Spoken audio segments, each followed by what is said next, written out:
अस्सलाम वालेकुम। आज जो लेक्चर मैं डिस्कस करूँगी वो है लेक्चर 8 to 12। तो ये मेरी सेकंड वीडियो है और अभी तक जो सर ने हमें जितने लेक्चर करवाए हैं वो 12 तक ही हैं। तो ये दो वीडियोस के अंदर सारे लेक्चर कवर हो गए हैं। अब लेक्चर 8 में है मल्टी थ्रेडिंग। लेक्चर 7 में भी थोड़ा बहुत मैंने मल्टी थ्रेडिंग का कंसेप्ट दिया था। तो अगेन सर ने लेक्चर 8 में मल्टी थ्रेडिंग के बारे में बताया था, तो मैं भी आप लोगों को थोड़ा बता देती हूँ मल्टी थ्रेडिंग के बारे में। तो होता ये है कि ये जो ऊपर डायग्राम है मल्टी प्रोसेसिंग की है और ये नीचे वाली मल्टी थ्रेडिंग की है। मल्टी प्रोसेसिंग में ये क्या हो रहा है कि मैंने एग्जांपल के तौर पर मैं आपको समझाती हूँ कि हमारे पास अगर 8 प्रोग्राम हैं, ठीक है, P1 P2 P3 और P8, और हम लोगों को अगर P1 से P2 में जाना पड़ा है तो हम कर्नल के थ्रू जाते हैं। ये बात लेक्चर 7 में भी डिस्कस हो गई है। तो P2 से जब हमने P3 में जाना है तो वो भी कर्नल के थ्रू हमें जाना पड़ेगा। तो इस तरीके से हमारा कॉन्टेक्स्ट जो है वो बार बार स्विच हो रहा है। ये प्रोसेसिंग हुई, फिर ये स्विचिंग हुई, फिर प्रोसेसिंग, फिर स्विचिंग, फिर प्रोसेसिंग, फिर स्विचिंग। तो इससे हम जब स्विच कर रहे होते हैं तो उस टाइम प्रोसेसिंग तो नहीं हो रही होती, तो स्विचिंग टाइम हमारा जो है वो साइकिल या टाइम वेस्ट हो रहा होता है। तो इस केस में अगर मुझे P2 से P5 में या 6 में या किसी में भी जाना पड़ रहा है तो मेरा टाइम वेस्ट हो रहा है। तो मैंने क्या किया है, मैंने मल्टी थ्रेडिंग कर लिया। मल्टी थ्रेडिंग ये होती है कि अगर 8 हम मेरे पास प्रोग्राम थे तो मैंने 4 के 2 ब्लॉक बना दिए। 4 प्रोग्राम इसमें रख दिए, 4 प्रोग्राम इसमें रख दिए। तो उससे ये होगा कि कॉन्टेक्स्ट स्विच जो मुझे बार बार पहले करना पड़ा था वो अब नहीं होगा। अब कॉन्टेक्स्ट स्विच कितनी दफ़ा होगा जब इस प्रोग्राम को इसमें आना पड़ेगा। इसको मैंने एक प्रोसेस का नेम दे दिया, इसको मैंने एक प्रोसेस का नेम दे दिया। तो इस प्रोसेस से जब इस प्रोसेस में आना पड़ेगा सिर्फ तभी जो है वो कॉन्टेक्स्ट स्विच होगा। तो कॉन्टेक्स्ट स्विच पे जो हमारा टाइम वेस्ट हो रहा था वो अब मल्टी थ्रेडिंग में टाइम वेस्ट नहीं होगा। तो एफिशिएंसी के लिहाज से मल्टी थ्रेडिंग मल्टी प्रोसेसिंग से बेहतर है। इसी वजह से इसको हम लाइट वेट कॉन्टेक्स्ट स्विच भी कहते हैं। मल्टी थ्रेडिंग को लाइट वेट कॉन्टेक्स्ट स्विच कहते हैं क्योंकि इसके अंदर स्विचिंग कम हो रही होती है और ये रजिस्टर बेस पर होती है कि सिर्फ रजिस्टर ही हमारे 2-4 रजिस्टर ही हमारे बदलते हैं और कुछ भी नहीं बदलता। सारा इन्वायरमेंट हमारा वैसे ही रहता है। तो रजिस्टर सिर्फ बदलते हैं जब हम स्विचिंग करते हैं। तो इस बुनियाद पर हम इसे कहते हैं light weight context switch. 2 types हैं मल्टी थ्रेडिंग की, एक है यूज़र लेवल मल्टी थ्रेडिंग और दूसरी है कर्नल लेवल मल्टी थ्रेडिंग।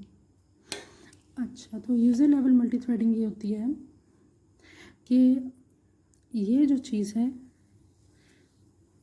इसके अंदर एक मल्टी थ्रेडिंग, इसके अंदर डाटा है, इसके अंदर भी डाटा है, इसके अंदर एक मल्टी थ्रेडिंग का हमने एक सेक्शन बना दिया है जो इन तमाम थ्रेड्स को कंट्रोल कर रही है।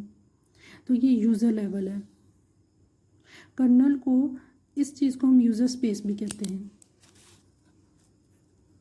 इसे हम कहते हैं यूज़र स्पेस कि यूज़र को हम लोगों ने इख्तियार दे दिया है इस तमाम थ्रेडिंग्स का। सारा कंट्रोल अब यूज़र के पास है। कर्नल को नहीं पता कि इसके अंदर कितने थ्रेड्स हैं। कर्नल को सिर्फ ये पता है कि यहाँ पर एक चीज़ है, ठीक है, मल्टी थ्रेडिंग है, यहाँ पर सिर्फ एक ही है। कर्नल ये समझ रहा है। कर्नल को यूज़र स्पेस के बारे में नहीं पता। और जो ये वाला प्रोसेस है इसे हम कहते हैं, ये था यूज़र लेवल मल्टी थ्रेडिंग और इसे हम कहते हैं कर्नल लेवल मल्टी थ्रेडिंग। इसमें क्या हो रहा है कि इसके अंदर जितने भी थ्रेड्स हैं, ये थ्रेड 1 हो गया, सपोज ये 2 है, उस सब के बारे में कर्नल को पता है क्योंकि सबका लिंक डायरेक्ट कर्नल के साथ है।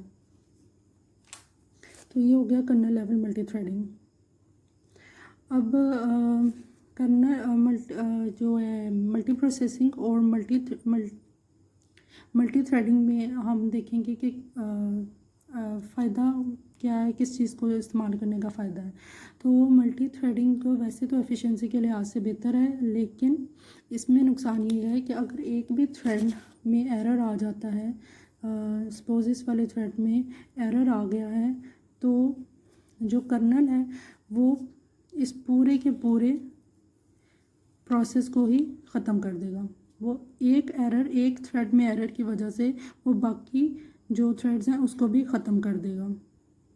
मल्टी थ्रेडिंग में ये होता है, लेकिन मल्टी प्रोसेसिंग में ऐसे नहीं होता। मल्टी प्रोसेसिंग में अगर इसमें सपोज एरर आ गया है तो जो कर्नल है वो सिर्फ P3 को ही ख़त्म करेगा, वो सबको ख़त्म नहीं करेगा। तो ये मल्टी प्रोसेसिंग में होता है और ये चीज़ मल्टी थ्रेडिंग में होती है। और ये मल्टी थ्रेडिंग का एक नुकसान है, बेशक मल्टी थ्रेडिंग एफिशिएंसी में तो मल्टी प्रोसेसिंग से बेहतर है, लेकिन ये उसका एक डिसएडवांटेज है कि अगर एक भी एरर आया तो सारे को ख़त्म कर देता है। तो इस वजह से बाज़ सिस्टम जो है मल्टी थ्रेडिंग पर बनाए जाते हैं और बाज़ सिस्टम जो है वो मल्टी प्रोसेसिंग के ऊपर बनाए जाते हैं। जहाँ पर हमें 100% श्योरिटी हो कि हमारा जो प्रोग्राम है वो तो कोई एरर देगा ही नहीं, तो वहाँ पर सबसे बेस्ट है कि हम मल्टी थ्रेडिंग कर लें। वहाँ पर हमें श्योरिटी है तो वहाँ पर हमारी एफिशिएंसी जो है वो बढ़ जाती है, बहुत अच्छा रिज़ल्ट आता है। और मल्टी प्रोसेसिंग में एफिशिएंसी तो थोड़ी कम होती है, लेकिन उसमें सिस्टम पूरे के पूरे सिस्टम के डाउन होने का ख़तरा नहीं होता। बस ये था। और इसके साथ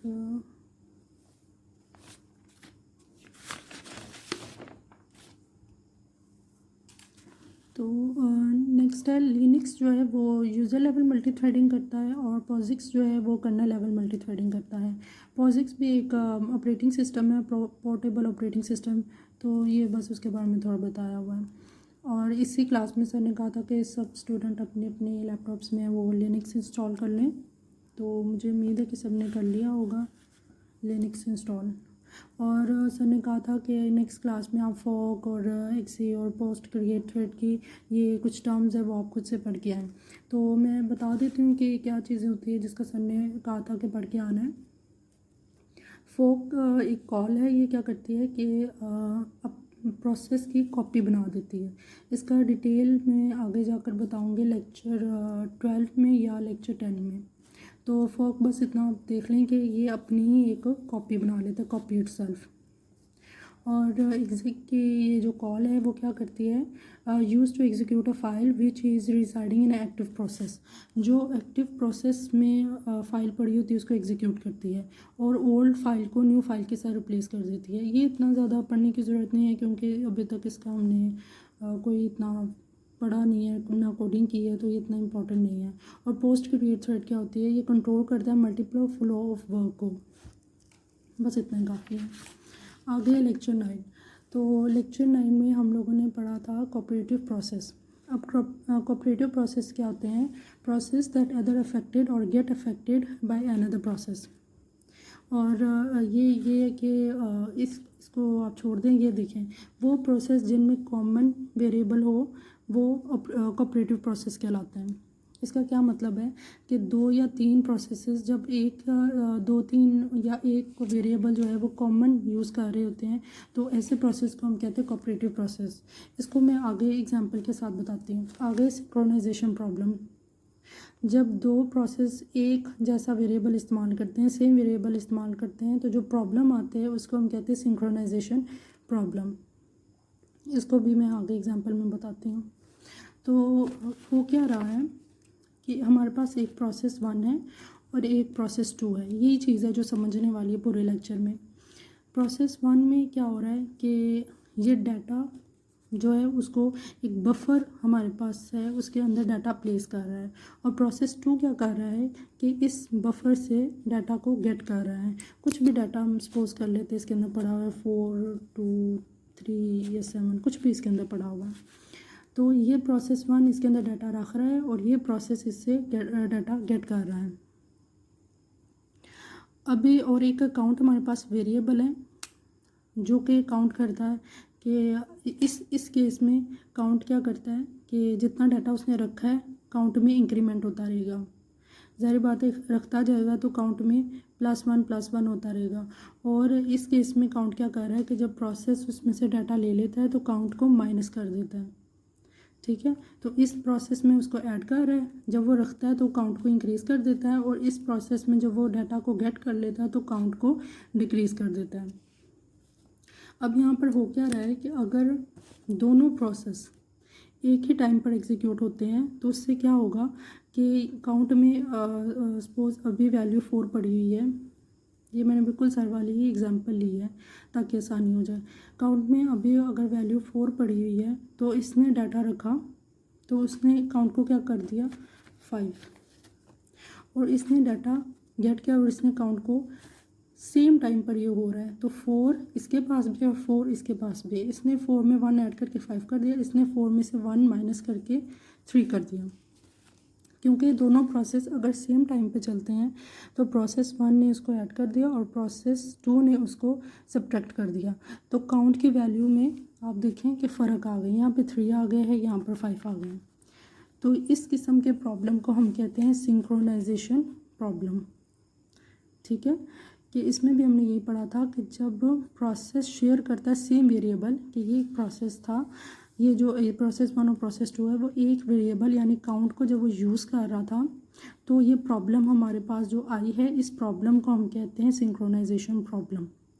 और कोऑपरेटिव प्रोसेस ये कह रहा था कि वो प्रोसेसेस जिसके अंदर एक या दो प्रोसेस सेम जो है कॉमन वेरिएबल को यूज़ करते हैं, तो उस प्रोसेस को हम कहते हैं कोऑपरेटिव प्रोसेस।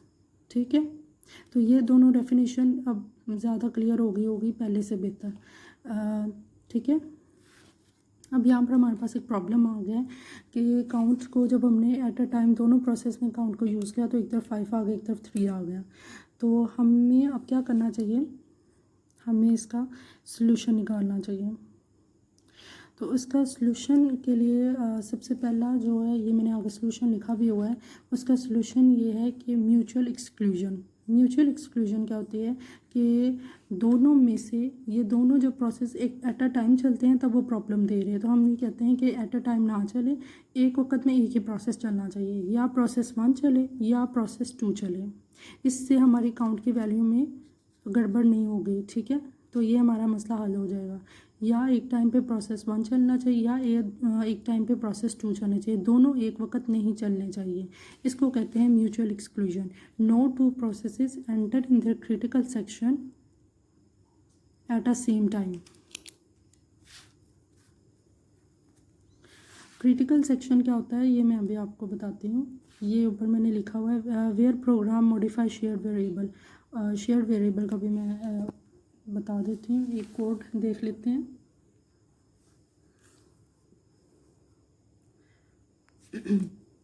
ये है एक कोड,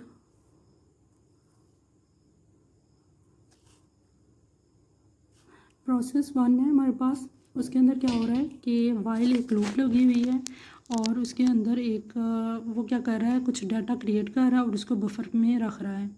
और उसने क्या कर दिया कि टर्न को यहाँ पर एक कंडीशन लगाई है वाइल टर्न इक्वल टू 1 और काउंट में वो प्लस कर रहा है। मैंने बताया था कि प्रोसेस 1 जो है वो जब डाटा प्लेस करता है तो काउंट में 1 ऐड कर देता है, और प्रोसेस 2 क्या करता है, काउंट में से 1 माइनस कर देता है। ठीक है, ये टर्न क्या चीज़ है मैं अभी बताती हूँ।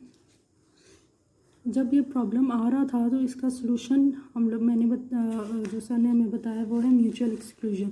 म्यूचुअल एक्सक्लूजन ये कि एक ही टाइम पर एक ही प्रोग्राम चलना चाहिए, उसके लिए हमने एक टर्न वेरिएबल यूज़ किया है। ठीक है, टर्न को आप ऊपर इनिशियलाइज़ कर दे इज इक्वल टू 1 के साथ। ठीक है, कि टर्न की में एक वैल्यू है, जब टर्न 1 होगा। अच्छा, ये जो कोड है मेरा ये थोड़ा सा सर के कोड से डिफरेंट है, क्योंकि सर ने जो है वो जब कोडिंग सर ने की थी तो उसके अंदर छोटी छोटी सर ने मिस्टेक्स की थी, और इसका जिक्र सर ने खुद लेक्चर में कहा था कि मुझे जो है मैं प्रोग्रामिंग में मिस्टेक कर सकता हूँ। तो हम अब इस लेवल पर पहुँच गए हैं कि अगर कोई मिस्टेक हो रही हो तो उसको हम खुद से आइडेंटिफाई कर सकते हैं। जैसे सर ने यहाँ काउंट के अराउंड ब्रैकेट्स लगाई थी, तो वो ब्रैकेट तो नहीं आनी चाहिए, वो कोई सेंस नहीं बना रही, तो ये एक चीज़ है। लेकिन खैर इसको समझना हमारा मकसद है। तो क्या हो रहा है कि यहाँ पर देखें, ये असेंबली में कोड लिखा हुआ है कि काउंट जो भी है, मैं कह रही थी कि काउंट 4 है तो 4 को आपने AX में रख दो और काउंट में ऐड करो 1 और फिर AX को काउंट में रख दो। ये प्रोसेस 1 कर रहा है। प्रोसेस 2 क्या कर रहा है कि काउंट को AX रजिस्टर में मूव करो, उसमें से सब्ट्रैक्ट कर दो 1 को और AX को काउंट में दोबारा रख दो। तो जब इसे एट अ टाइम कर रहे थे तो हमारी काउंट की वैल्यू में जो है वो प्रॉब्लम आ रहा था। उसके सलूशन हमने ये निकाला, एक टर्न की वैल्यू हम लगा देते हैं। हम ऊपर कह देते हैं कि टर्न इक्वल टू है 1 के, तो यहाँ पर वो जब आएगा कि 1 = 1 तो ये कंडीशन ट्रू हो जाएगी, तो वो काउंट में 1 प्लस कर देगा और टर्न को कर देगा 2। अब टर्न में 2 है, जब दोबारा वाइल इसके पास जाएगा तो 2 = 1, यहाँ पर वो कंडीशन फॉल हो जाएगी और वो इस वाइल से बाहर आकर इसमें आ जाएगा। यहाँ पर वो देखेगा कि टर्न की वैल्यू थी 2, तो 2 = 2, ये बात ठीक हो गई। तो काउंट में से उसने एक माइनस किया और टर्न को कर दिया 1। अब वो दोबारा इसके पास जाएगा तो 1 तो नहीं है टर्न, तो मतलब 1 = 2, ये कंडीशन गलत हो जाएगी, तो वो यहाँ से निकल के इसके पास आ जाएगा। तो हो क्या रहा है कि एक दफ़ा ये प्रोसेस चल रहा है, एक दफ़ा ये प्रोसेस, फिर एक दफ़ा ये, एट अ टाइम दोनों नहीं चल रहे।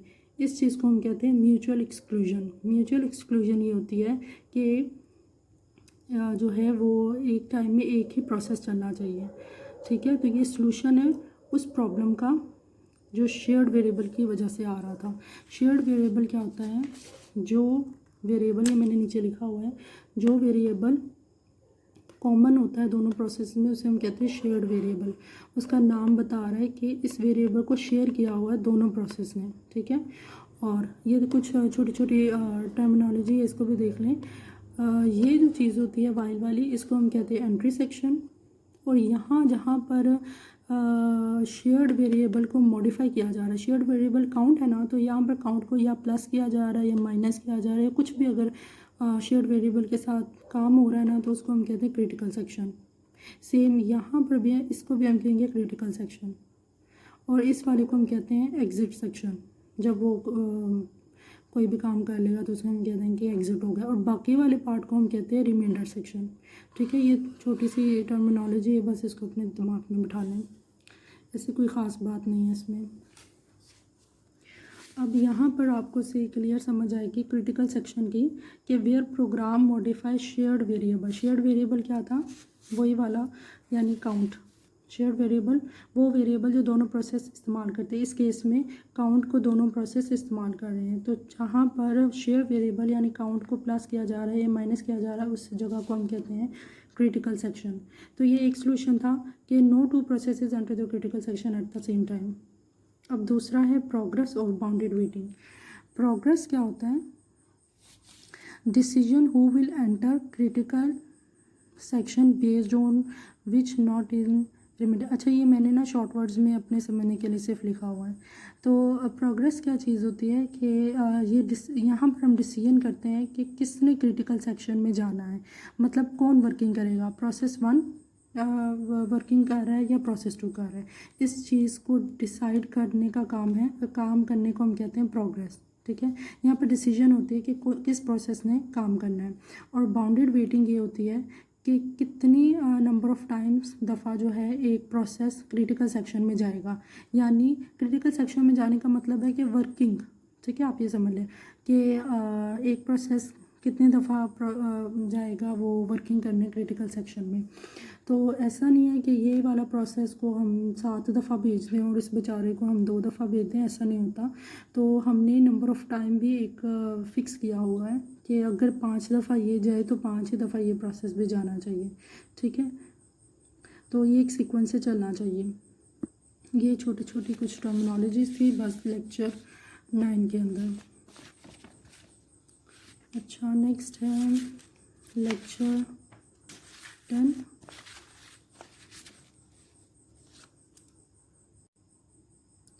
लेक्चर 10 में अब क्या हो रहा है कि एक कोड है, ये लिखा हुआ है, मैं आपको समझा देती हूँ क्या हो रहा है इस कोड में। इंटीजर पी आई डी है हमारे पास प्रोसेस आईडी, ठीक है।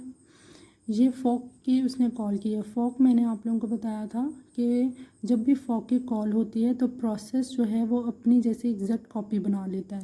सपोज़ ये हमारे पास एक प्रोसेस है जिसे मैं कह देती हूँ प्रोसेस 1, ठीक है। ये वाला इसने क्या किया है, जब इसने फॉक कॉल किया तो उसने अपनी जैसे ही एक और प्रोसेस बना लिया। जो मेमोरी फाइल्स कोड स्टैक इसके अंदर है वही मेमोरी फाइल्स कोड और स्टैक एक दूसरे, ठीक है, प्रोसेस में बन गई है। तो इसने फॉक की कॉल करके अपनी जैसी एक कॉपी बना ली है। यहाँ पर मैंने जो है लेक्चर 9 में भी ये कहा था कि वो अपनी ही एक कॉपी बना लेता है, लेकिन उसमें उसकी आईडी डिफरेंट होती है। ठीक है। इसमें इसकी PID यानी प्रोसेस आईडी है 1 और इसकी प्रोसेस आईडी है 100 और इसकी है 200। ठीक है, तो कोई कुछ भी आईडी हो सकती है। तो जब ये जैसी कॉपी बन जाती है तो फिर ये दोनों एक इंडिपेंडेंट चीज़ें कंसिडर होती है। ये चीज़ इस पर डिपेंड नहीं कर रही होती है, ना ये इस पर डिपेंड कर रही होती है। क्योंकि इससे ये चीज़ बनी है तो इसको हमने इसका नाम दे दिया पेरेंट और इसका नाम दे दिया चाइल्ड। लेकिन ये चीज़ इतनी पेरेंट चाइल्ड कोई इतना नहीं है आपस में। अच्छा, तो यहाँ पर ये जो कोड है वो क्या बता रहा है कि जब फोक की कॉल हुई तो फोक की कॉल जो है वो अपनी जैसे कॉपी बनाकर एक नंबर रिटर्न करता है। ये रिटर्न हो रहा है ना इंट PID, उस नंबर जो रिटर्न होता है उससे हमें पता चलता है क्या पता चलता है उससे हमें कि अगर तो वो नंबर 0 रिटर्न कर रहा है तो हमें पता चलता है कि ये एक चाइल्ड है। अगर वो कोई पॉजिटिव नंबर रिटर्न करता है तो हमें पता चलता है ये एक पेरेंट है। और अगर वो कोई नेगेटिव नंबर रिटर्न करता है तो हमें पता चल जाता है कि ये कोई एरर आ गया है, कोई गड़बड़ हो गई हमारे प्रोसेस के अंदर। ठीक है, हमारे प्रोग्राम के अंदर। तो इफ़ PID अगर PID पॉजिटिव है तो वो कहेगा I am a parent, else में वो कह देगा। अगर वो 0 है तो वो कह देगा कि आई एम चाइल्ड। तो 0 पर वो चाइल्ड है और पॉजिटिव नंबर पे वो पेरेंट है। तो इसके साथ सर ने एक कोड बताया था। कोड जो है यहाँ पर ये मैंने लिखा हुआ है लेक्चर 10। ठीक है, तो ये जो है ना मैं आप लोगों को नोट्स भी शेयर कर दूँगी डिस्क्रिप्शन बॉक्स में। आप लोग अगर चाहें तो नोट्स ले सकते हैं। तो ये जो कोड है वो एग्जैक्ट सर वाला नहीं है, बल्कि थोड़ी सी मैंने इसके अंदर अपनी चीज़ें की हुई है। तो यहाँ पर कोड है। ये कोड में क्या हो रहा है इसको समझाने से पहले मैं आपको कोड चीज़ समझा देती हूँ, क्योंकि ऐसे समझ नहीं आएगी। क्या होता है कि ये सब करने का हमारा फ़ायदा क्या है कि अगर हमारे पास एक सर्वर है सपोज, ठीक है। अब सर्वर को जो है वो उसके क्लाइंट होते हैं, ये सारे इसके क्लाइंट हैं। थोड़ी रफ बन रही है अब खैर है इसकी। तो ये सारे इसके क्लाइंट हैं जो सर्वर से रिक्वेस्ट कर रहे हैं किसी चीज़ की। ठीक है, अब यहाँ पर जो है ये सर्वर क्या करता है, वो इतने ज़्यादा क्लाइंट्स को अकेला नहीं हैंडल करता, वो अपनी बना देता है कॉपीज़। ठीक है, अपनी जैसी एग्जैक्ट अपनी जैसी वो कॉपी बना देता है और उसको एक आईडी दे देता है। इसी तरह हर एक क्लाइंट को हैंडल करने के लिए वो अपनी एक कॉपी बनाता है, उसको एक जो है वो आईडी दे देता है। सही है, और फिर वो कहता है कि ये जो नया सर्वर बना है तुम इस वाले क्लाइंट को हैंडल करो। ये चीज़ कुछ नहीं है ऊपर। और ये वाले सर्वर, ये अगर कोई क्लाइंट नंबर सपोज 10 है तो वो एक सर्वर बना देगा अपने जैसा, उसको कुछ आईडी दे देगा और उससे कहेगा कि तुम इस क्लाइंट को हैंडल करो, इसकी रिक्वेस्ट सुनो ये क्या मांग रहा है। ठीक है, जब वो कॉपी बनाता है तो अपने नई कॉपी को उस क्लाइंट के साथ बाइंड कर देता है और ख़ुद दोबारा सर्वर अपनी पोजीशन पर आ जाता है। फिर जब कोई नया क्लाइंट आता है तो वो क्या करता है, फोक की कॉल करता है और फोक की कॉल करके अपनी एग्जैक्ट कॉपी बनाता है और फिर उस कॉपी को जो है वो लिंक कर देता है अपनी क्लाइंट के साथ के जाकर तुम इनकी रिक्वेस्ट को सुनो ये क्या कह रहे हैं। ठीक है, तो यही चीज़ थी इसमें भी। किधर गया, हाँ, तो यहाँ पर भी यही हो रहा था कि ये एक हमारे पास जो है ना वो आप समझ लें सर्वर था। ठीक है, उसने अपनी एग्जैक्ट कॉपी बनाई और उसे कहा कि तुम क्लाइंट को हैंडल करो, इसलिए वो फॉक की कॉल कर रहा है। तो मेरे ख्याल से अब जो है काफ़ी कंसेप्ट क्लियर हो गया होगा। अब इसका कोड क्या है, यहाँ पर देखें न्यू सॉकेट से मुराद आप ले लें न्यू सर्वर। ठीक है, सॉकेट सर्वर है। तो ये जो एक्सेप्ट है ये एक कॉल है जिसे हम कहते हैं ब्लॉकिंग कॉल। ठीक है, और ये सर्वर सॉकेट ये बड़ा लंबा चौड़ा कोड था, मैंने छोड़ दिया। तो बस इसको समझना ही है रफ सा, कि थोड़ा बस आइडिया हो जाए कि क्या हो क्या रहा है। तो यहाँ पर जब भी क्लाइंट आता है ना, रिक्वेस्ट देता है कोई, तो सर्वर अपनी कॉपी बनाता है और उसको नाम दे देता है न्यू सॉकेट का। ठीक है, अब वो क्या करता है कि इफ़ PID, ये PID है प्रोसेस आईडी, ने फोक की कॉल की यानी अपनी कॉपी बनाई, अगर तो वो कॉपी इक्वल टू 0, मतलब 0 का मतलब क्या मैंने बताया कि अगर वो 0 आता है तो इसका मतलब वो चाइल्ड है। ठीक हो गया, तो उसने क्या किया कि उसको सॉकेट थ्रेड न्यू सॉकेट, वो जो नया सॉकेट बना था उस अगर वो चाइल्ड है तो उसने क्या करना है कि उसको थ्रेड मतलब उसको जो नया आया है ना हमारे पास क्लाइंट, उसके साथ उसको बांध दिया है, उसे कहा कि तुम इसको हैंडल करो। और दोबारा एल्स में आकर दोबारा क्या हुआ है कि इधर यहाँ पर क्या हो रहा है कि सर्वर दोबारा से अपनी पोजीशन पर आ गया। ठीक है, यहाँ पर उसने क्या किया कि यहाँ पर वो चाइल्ड था तो चाइल्ड को उस क्लाइंट के साथ डील करने के लिए भेज दिया और ख़ुद जो है वो दोबारा इस वाले पार्ट में वो दोबारा जो है वो सर्वर अपनी जगह पर आ गए, ताकि नए क्लाइंट आए तो उसको जब भी अब नया क्लाइंट आएगा तो दोबारा अपनी एक कॉपी बनाएगा, ये सारा प्रोसेस पर गेन होता रहेगा। ठीक है, तो यही था इस लेक्चर 10 में। और इसके अलावा सर ने कहा था कि आप लोगों ने AWS पर अपना सर्वर बनाना है, तो अगर AWS क्लाउड पर, तो अगर आप में से किसी ने नहीं बनाया है, समझ नहीं आ रही, तो आप मुझसे जो है वो हेल्प ले सकते हैं। मैं आप लोगों को बता दूंगी कि AWS पे अपना सर्वर कैसे, AWS क्लाउड पर अपना सर्वर कैसे बना सकते हैं, और वो भी फ्री अकाउंट में हम बनाएंगे अपना सर्वर, तो उसमें भी मैं आप लोगों की हेल्प कर दूंगी अगर वो आपका सर्वर नहीं बन रहा।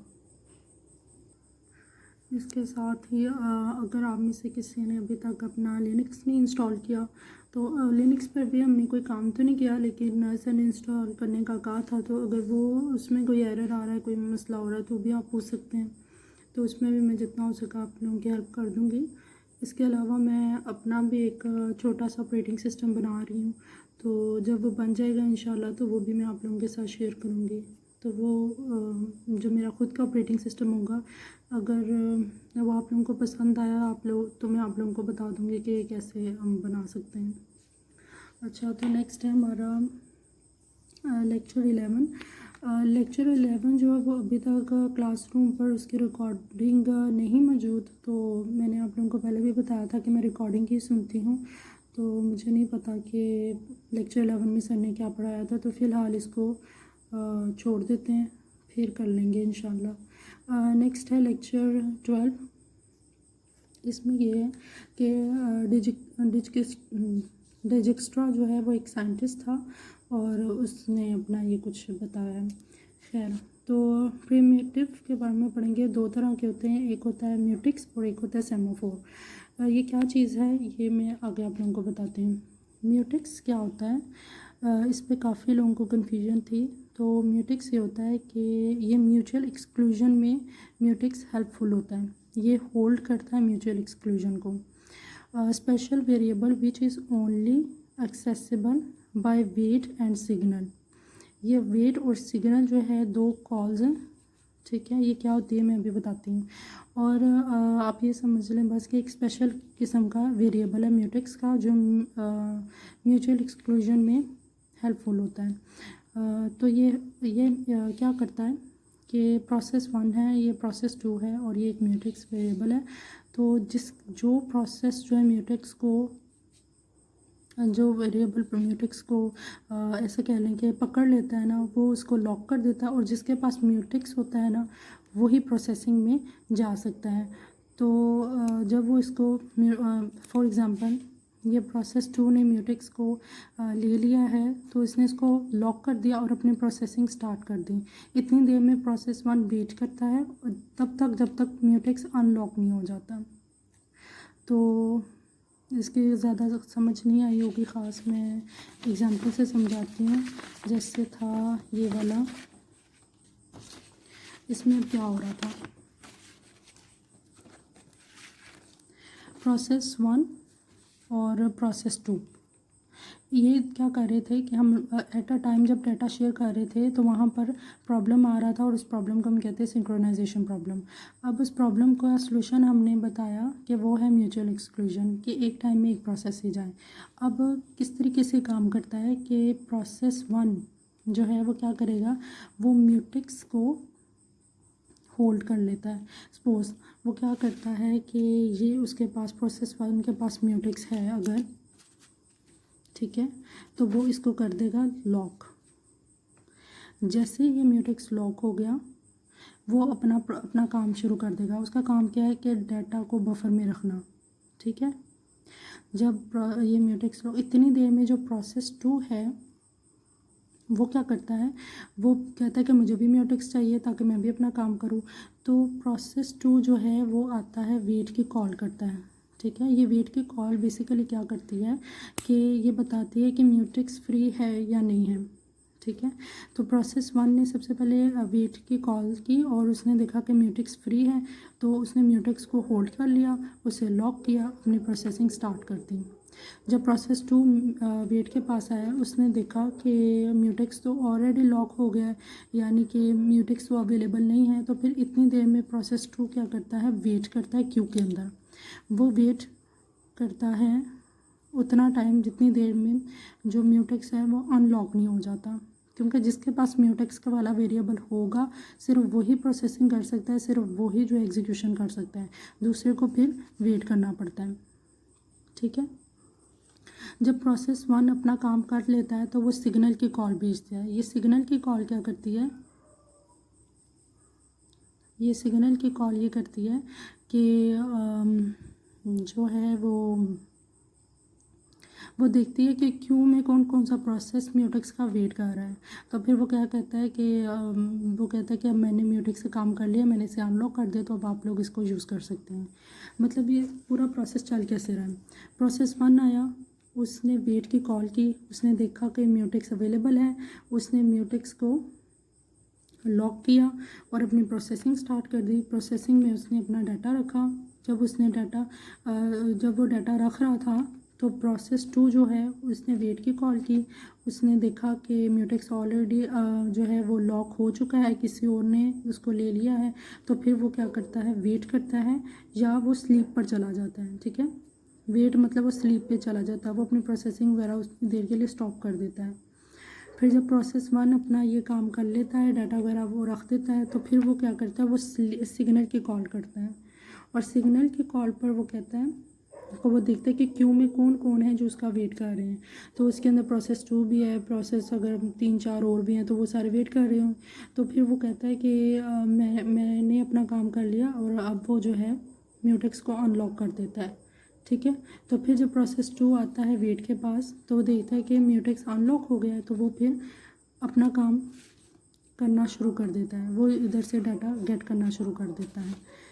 इतनी देर में जब ये अपना काम कर रहा होता है तो प्रोसेस 1 जो है वो स्लीप पर चला जाता है। ठीक है, तो ये जो म्यूटेक्स होता है ये एक वेरिएबल है, जिसके पास ये वेरिएबल होगा वही प्रोसेस अपना एग्जीक्यूशन कर सकता है और दूसरे को वेट करना पड़ता है। ये म्यूटेक्स के लिए जो है वो ये ऊपर भी मैंने लिखा है कि स्पेशल वेरिएबल है which is only accessible by weight and signal. सिर्फ वेट और सिग्नल के थ्रू ही इसको हम एक्सेस कर सकते हैं। ठीक हो गया। और वेट के अंदर ये जो कोड लिखा हुआ है, ये चीज़ जो है वो समझने की कोई ख़ास ज़रूरत नहीं है, बस इतना पता होना चाहिए कि प्रोसेस जो है वो वेट्स जब भी कॉल करता है तो वो देखता है कि म्यूटेक्स जो है वो अवेलेबल है या नहीं, और सिग्नल ये देखता है कि क्यों में जो लोग मौजूद हैं उसको कहता है कि मैं फ्री हो गया हूँ, अब तुम लोग म्यूटेक्स को यूज़ कर सकते हो। तो ये था म्यूटेक्स, ये बात एक चीज़ होगी क्लियर। ठीक है, अब दूसरा है सेमोफोर। सेमोफोर में क्या होता है कि ये म्यूचुअल एक्सक्लूजन को होल्ड नहीं करता। ठीक है, इसका काम नहीं है म्यूचुअल एक्सक्लूजन करना। होल्ड एग्जीक्यूशन सिंक्रोनाइजेशन, ये चीज़ अभी सर कह रहे थे, मैं आपको डिटेल में बताऊंगा। और ये प्रिंटर की एक एग्जांपल मैं आप लोगों को देती हूँ कि इसमें होता क्या है। ये एग्जैक्ट सर ने एग्जांपल दी थी कि अगर हमारे पास 5 प्रिंटर हैं और यूज़र सिर्फ एक है, तो फिर वो क्या करेगा, वो 5 में से जिसको मर्ज़ी चाहे वो सिलेक्ट कर लेगा। तो इसमें कोई ना वेट हो रहा है ना ही कोई दूसरा काम हो रहा है। मतलब ये बहुत सिंपल है कि जो पहले ये था कि अगर एक ही वेरिएबल है, यानी ऐसे एग्जांपल लगा लें आप कि अगर एक ही प्रिंटर है और यूज़र है 5, ठीक है, तो फिर उनमें से हम देखेंगे कि कौन सा प्रिंटर पहले कौन सा यूज़र आकर प्रिंटर को यूज़ करेगा। लेकिन जब जहाँ पर है ही 5 प्रिंटर और हमारे पास अगर एक यूज़र है या 5 यूज़र हैं, तो उसमें फिर हमें वो म्यूचुअल एक्सक्लूजन करने की ज़रूरत नहीं है। ठीक है, क्योंकि सब अपना अपना प्रिंटर यूज़ कर रहे हैं। तो सेमोफोर जो होता है वो सिर्फ आप इतना देख लें कि वो म्यूचुअल एक्सक्लूजन को होल्ड नहीं करता। ठीक है, और वो होल्ड करता है एग्जीक्यूशन सिंक्रोनाइजेशन को। तो ये सारे लेक्चर मैंने बता दिए 12th तक। ऑलमोस्ट सारे ही कंसेप्ट मैंने आप लोगों के साथ शेयर कर दिए। मेरा नहीं ख्याल कि कोई मैंने छोटा सा भी कंसेप्ट छोड़ा हो। तो आप लोग जो है ये लेक्चर सुन सकते हैं, ठीक है। कोई बात समझ नहीं आई तो नहीं आई तो फिर नहीं आई और मेरा नहीं ख्याल कि नहीं समझ आई होगी, समझ आ गया होगा सबको ऑलमोस्ट। तो बस यही था, ठीक है। ओके, अल्लाह हाफिज़।